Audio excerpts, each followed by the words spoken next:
It saddens me that I actually even have to make this video, but I feel like I must. This is about Hippocrates and his famous oath that he took, or he asked all physicians to take, which is do no harm. Disclaimer. The information in this Jayasinghe podcast is for general informational purposes only. It is not intended as professional advice, including financial, legal, medical, or other expert advice. Always seek the guidance of a qualified professional for your specific situation. The views expressed are those of the individuals and do not necessarily reflect those of any associated organization.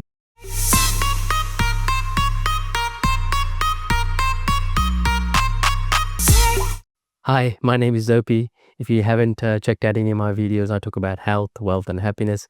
Even though this might seem like it's only focused on health, it can apply to building wealth, happiness, relationships as well. So what are we talking about here?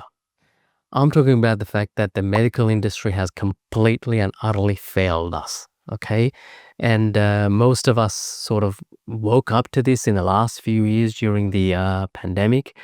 But what this goes back to is what the modern father of medicine has taught us. So Hippocrates, who lived about 400 years BC, basically took an oath, or at least it's attributed to him, and it was do no harm. What does that mean? So if you've got a patient in front of you, let's not try and make the situation any worse. And I don't know if they've been following it. Okay, just let me sort of take this point further. So I often talk about this book, How Not to Die, by Dr. Greger, and he has 15 reasons on why people die. And number 15 is how not to die from iatrogenic diseases or causes. Okay, so what that means is because of a medical intervention, recommendation, appeal, whatever, the situation gets worse and the patient dies. And this is what I mean. I can't believe we're actually making this. I'm having to make this video because I really want the people who haven't woken up to wake up.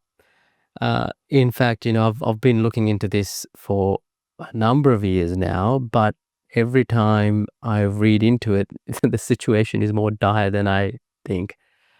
Even a friend, sent me a link to some Spotify channel, and I was going through that, and I even learned something that I hadn't even considered in terms of supplementation.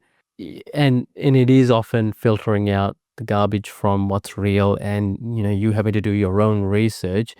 But all I'm asking for you as an individual is don't rely on the experts.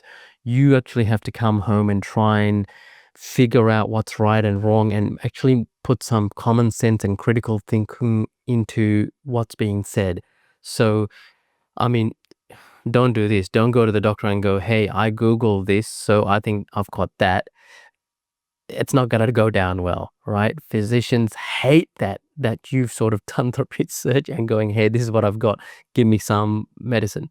They don't like that. What you have to do is sort of do some research on your own. Go to the appointment consultation just informed enough to try and steer the conversation to what you might think. Have that dialogue, but don't try and be the know-it-all, because as I said, it's not going to go down well. They are the experts. I should mention at this point, individual doctors and individual physicians, nurses, pharmacists, anyone in the medical industry are all, I shouldn't say, most of them are good, honorable people who got into the profession to genuinely help people. I'm completely not denying that, and I validate their efforts and the learnings that they've gone through and all of that stuff. So as individuals, no criticism from me at all. They are truly trying to do what's good for the patient, which is what we want. What I've got a gripe is the powers that be that govern these people are not necessarily acting in the best interest of the people. Okay, we've seen this time again. If I mention any specifics, I feel like this video is going to come down quite hard, and that's a sad state of affairs. You can't even speak openly about some of this stuff without you being shut down. So I think we all know what we're talking about here. But let me just give you a little example of my own, thing that happened a couple of weeks ago. I, whenever I shower, I probably scrub myself too much, right? Being a germaphobe. So I may have, as I was cleaning my ears, I may have sort of scratched the ear, and it got to the point where I ended up getting a pimple. So I ended up going to the doctor, and the doctor looks at it and she goes, "Oh, wow, it's pretty bad.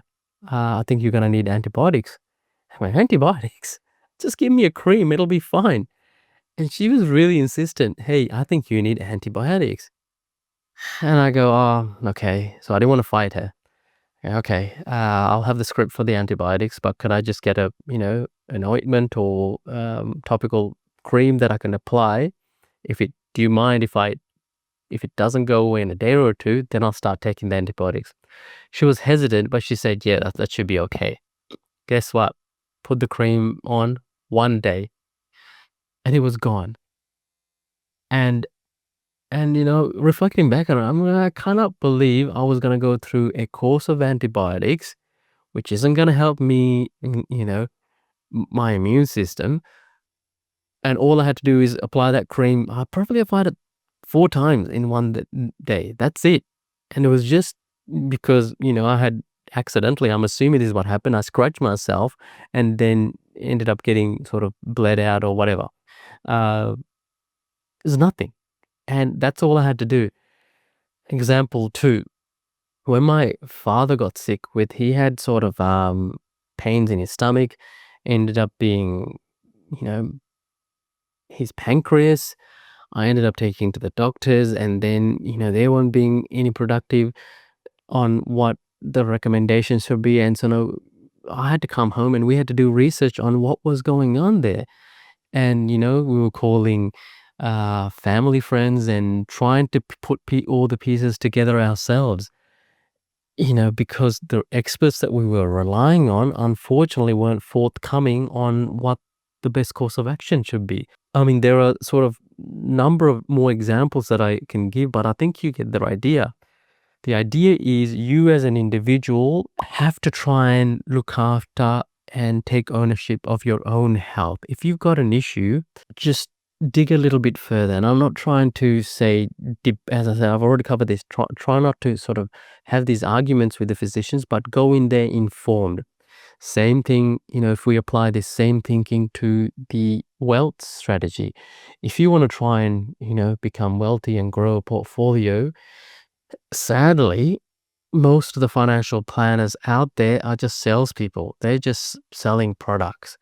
And, I can only think of 1 or 2 exceptions. My good friend Mario, he's, one of the few exceptions that he walks the talks the walk, whatever.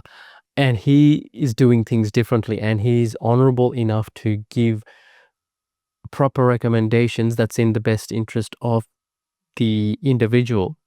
So he's actually taken his fiduciary duty really seriously, and so should the rest of them.